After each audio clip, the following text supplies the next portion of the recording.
Hi guys, Johan here from restoration.bike, and for today's video I'm going to give you the backstory of my dad's road bike, which is a Koga Miyata Gent's Luxe S from the year I was born, which is 1979.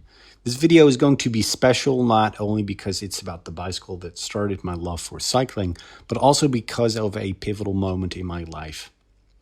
You see, last year my mother passed away, and since my father has been deceased for 25 years, it meant I was going to inherit his bicycle.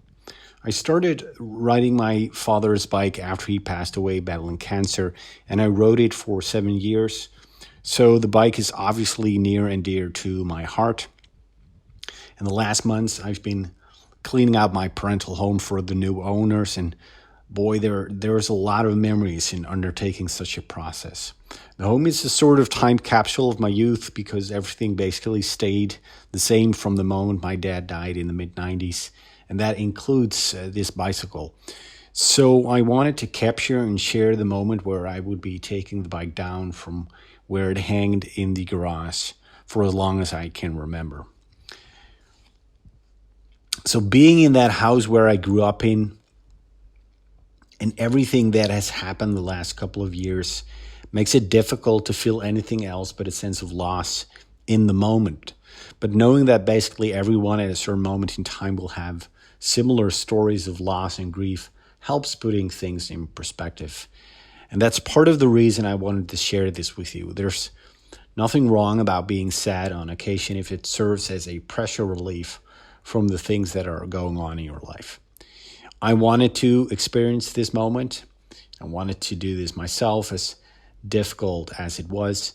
And I wanted to experience the grief by myself, not feeling rushed, knowing that I took the time I needed so this moment could serve me later on.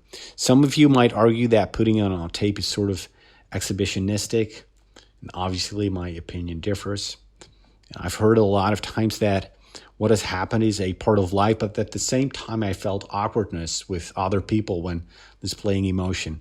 So I'm definitely not the type of guy who keeps looking in the rearview mirror, but such an experience as losing a loved one takes a bit more time, so to speak. So give yourself and others the time and space necessary to put things in perspective when such a thing happens, which is a lot easier said than done.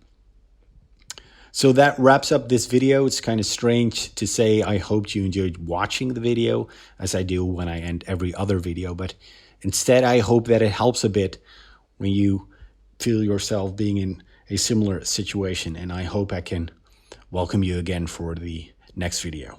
Bye for now.